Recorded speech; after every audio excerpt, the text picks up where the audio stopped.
안녕하세요. 닥터유 유태호입니다. 오늘의 주제는 고객 쉽게 하기입니다. 제가 이미 상사, 동료, 부하 쉽게 하기를 말씀드린 적이 있죠.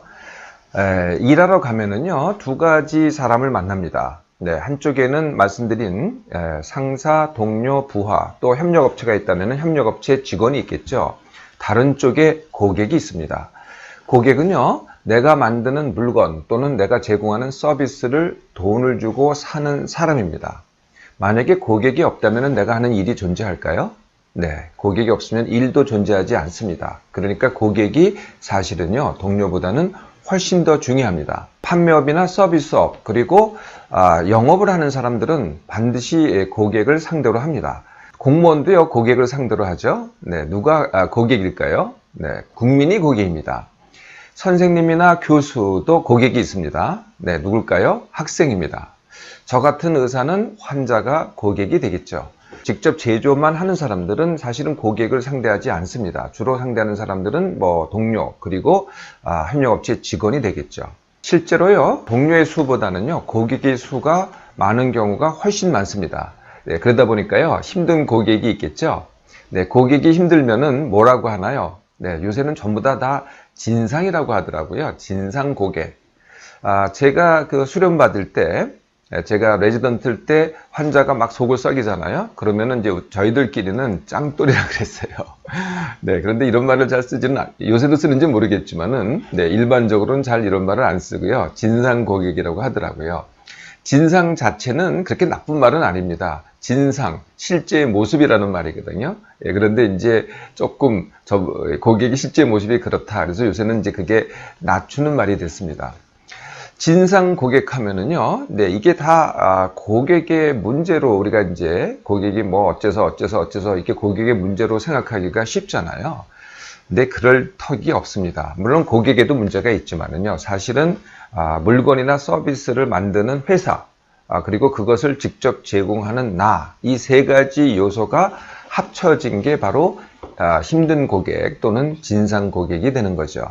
고객의 문제라면 어떤 게 있을까요? 정말 소통이 안 되는 고객, 또는 예민하거나 화 또는 짜증을 잘 내는 고객, 또 소위 갑질을 하는 고객, 또는 억지 쓰는 고객, 또는 시간을 정말 조그만 거 사는데도 불구하고 시간을 오래 끄는 고객, 아니면은 나하고 이게 물건이나 서비스를 얘기하는 게 아니라 나하고 자꾸 사적인 얘기나 희롱을 하는 고객, 이게 다 이제 고객의 문제겠죠. 회사의 문제는 어떤 게 있을까요?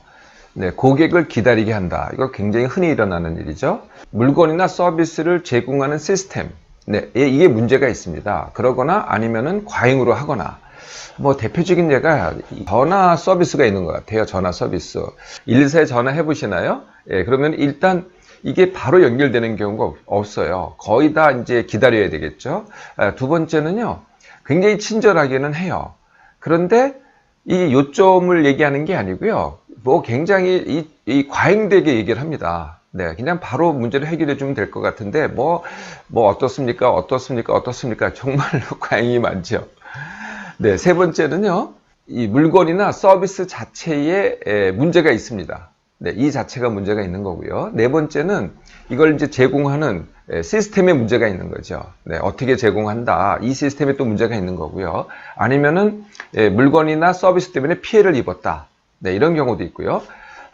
이제 이런 경우도 있습니다. 어떤 경우냐면은 물건이나 서비스 자체는 문제가 없는데 그것을 만들거나 제공하는 쪽에 불만이 있는 거죠. 회사라든지 지방자치단체나 정부 또는 단체, 그리고 저 같으면 이제 병원, 그러니까 그 자체에 불만이 있는데 물건이나 서비스 또는 물건이나 서비스를 제공하는 나한테 이제 그것을 갖다가 제기를 하는 거죠. 이게 회사의 문제입니다. 그러면은 물건이나 서비스를 제공하는 나의 문제는 없을까요? 나의 문제가 사실은 제일 큰 문제가 될 수 있습니다. 네, 첫 번째는요, 내가 지금 하는 일을 좋아하지 않는다. 네, 이겁니다. 내가 좋아하지 않으면은 좋은 서비스가 나올 수가 없겠죠. 두 번째는요, 회사가 나한테 해주는 대우에 맞는 매뉴얼대로만 한다. 네. 이게 시킨 일이 요거니까 내가 받는 대우가 그거니까 그거에만 따라서 하면은 내일은 다 끝났다. 이렇게 하는 거죠. 그러니까 고객은 관심이 없는 겁니다. 세 번째는요, 정말 일을 잘 몰라요. 내가 제공하는 물건에 대해서도 잘 모르고 서비스에 대해서도 잘 모르고 아니면은 일과 서비스를 제공하는 시스템에 대해서도 잘 모르고 회사에 대해서도 잘 모르는 거죠. 네 번째는요. 아까 제가 고객이 소통 능력이 없다. 이게 힘들다 그랬잖아요. 그것도 반대로 나도 마찬가지입니다. 나도 내가 소통 능력이 부족해요. 네, 그러면은 이 고객을 갖다가 만족시키기가 쉽지 않겠죠. 또 이런 경우도 많습니다. 그게 뭐냐면은 내가 남의 영향을 잘 받아요. 남의 평가에 대해서 민감해요. 남의 지적에 대해서 상처를 받아요. 그리고 피의식이 큽니다. 이런 경우에는 모든 고객이 사실은 힘들어집니다. 자, 이렇게 힘든 고객이 왜 힘들게 되는가에 대한 원인을 아셨으니 고객 쉽게 하기를 한번 해볼까요? 네, 당연히 첫 번째 질문은 내가 하는 이 일을 내가 좋아하는가입니다. 우리가 이제 보통 싫어도 어쩔 수 없이 한다 이렇게 얘기를 하잖아요. 네, 그러니까 나도 힘들고 고객도 힘들어집니다. 그래서 다시 선택을 하는 겁니다. 내가 일을 한다 안 한다. 네, 이걸 먼저 선택합니다. 만약에 일을 한다를 선택하잖아요. 네, 그러면은 다시 마음을 선택합니다. 내가 선택한 이 일을 나는 좋아서 한다, 싫어서 한다. 어떤 것을 선택하시겠습니까? 내가 일을 선택했으면은 좋아하기를 선택하세요. 네, 처음엔 안 좋아져도 내가 그렇게 마음 선택을 하잖아요. 그러면 점점 좋아집니다. 일을 안 한다를 선택했잖아요. 그러면 어쩔 수 없다고 하지 마시고요. 그만두세요. 그리고 좋아하는 새 일을 찾으세요. 일을 선택했는데 싫어한다? 네, 이거는 정말 나도 괴롭고 고객도 괴로운 일입니다. 두 번째 선택은요. 고객 만족을 할 것인가, 대우에 맞는 매뉴얼대로 할 것인가의 선택입니다. 매뉴얼은요, 이건 사람이 아니죠. 그냥 뭐 프로토콜, 그러니까 이제 외우기입니다. 외우기. 네, 그냥 그거에 따라서 그냥 기계적으로 하는 거죠. 반면에 고객은 사람입니다. 그러니까 뭐 기분이 좋을 수도 있고 나쁠 수도 있고 까다로울 수도 있고 뭐 점잖을 수도 있고 정말 좋은 사람일 수도 있고. 네, 이게 이제 사람이거든요. 내가 저 사람을 위해서 할 것인가 아니면은 대우에 맞는 매뉴얼대로 할 것인가의 선택입니다. 대우에 맞는 매뉴얼대로 해보세요. 예, 그러면 어떻게 되겠어요? 나도 힘들고 그 다음에 힘든 고객도 점점 더 많아집니다. 세 번째는요, 내가 하는 일을 잘 알고 있는가? 네, 물론 빨리 내가 하는 일을 익혀야 되겠죠. 그런데요, 잘 몰라도 됩니다. 네, 중요한 것은 내가 일을 잘 아느냐 모르느냐 물론 중요하지만요, 더 중요한 것은 내 앞에 있는 그 순간에 내 앞에 있는 고객을 내가 만족시킬 것인가 못 만족시킬 것인가, 이게 훨씬 더 중요한 거죠. 내가 다 잘할 수가 없어요. 닥터유도요, 모든 걸 다 잘하지 못합니다. 그 순간에는 제가 제 고객을 만나는 순간에는 저도 잘 모를 수도 있다는 거예요. 그럼 모른다고 하면 됩니다. 그렇지만은 그 순간에 내가 할 수 있는 최선을 다해서 고객에게 만족을 드리는 거죠. 이게 이제 사람 하기가 됩니다. 네 번째는요, 일과 관계의 분리입니다. 고객은요, 가족도 아닙니다. 친구도 아니죠. 그리고 동료도 아닙니다. 그리고 적도 아닙니다. 네, 기억나세요? 제가 관계가 있다 그랬잖아요. 관계는 나, 가, 친, 동족, 속고사. 네, 속고사의 속은 소속이 되는 거고요. 그 다음에 고객, 그 다음에 사회 이렇게 되는 거죠. 그 앞에 있는 게 가족, 친구, 동료, 적입니다. 네, 그런데 고객은 그 어느 쪽도 아니거든요.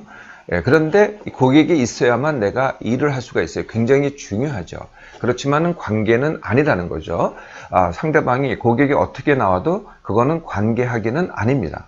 단지 내가 그 관계를 정할 수는 있겠죠. 네, 고객이긴 하지만은 나는 친구로 대하겠다. 그러면은 이제 관계가 시작이 되는 겁니다. 어쨌든 일과 관계는 분리를 하면 됩니다. 다섯 번째는요, 진상 고객 이용하기입니다. 네, 고객이 진상일수록, 그리고 내가 그런 고객을 내가 잘 다룰 수 있을수록 나의 능력은 어떻게 될까요? 성장하게 됩니다. 제가 늘 그 스파링 파트너 말씀드리죠. 그러니까 권투할 때 나를 더 세게 세게 만들어주는 사람. 그게 이제 스파링 파트너잖아요. 네, 똑같습니다. 진상 고객이 나의 스파링 파트너가 되는 거죠. 그래서요, 동료가 진상 고객이 어렵다 그러잖아요. 그러면 내가 맡을게 하세요. 네, 그럴수록 나의 능력이 더 커지기 때문이죠. 여섯 번째는요, 고객의 기준 낮추기입니다. 내가 고객은 다 이 정도 수준은 돼야 돼 라고 기준을 갖고 있잖아요. 네, 그러면 내가 어떻게 고객이 다 그렇습니까? 어떤 수준 이상에 있는 고객도 있고요. 그 이하에 있는 고객도 굉장히 많죠.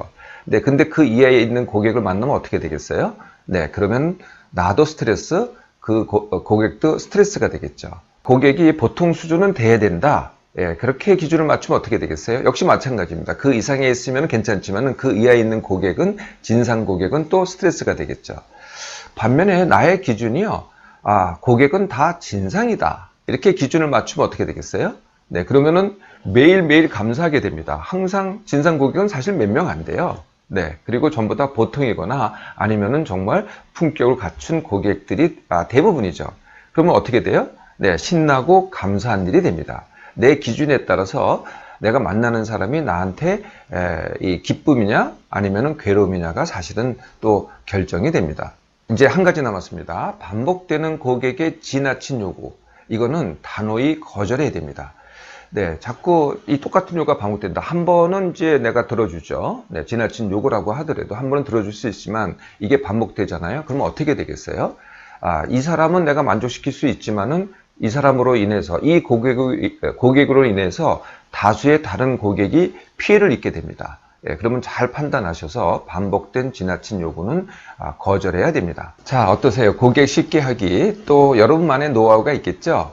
어떤 이유든 고객은 만족하지 않을 수가 있습니다. 이렇게 만족하지 못하는 고객을 내가 어떤 방법이라든지 만족할 수 있게만 할 수 있다면, 네, 그게 바로 나의 최대의 행복이 됩니다.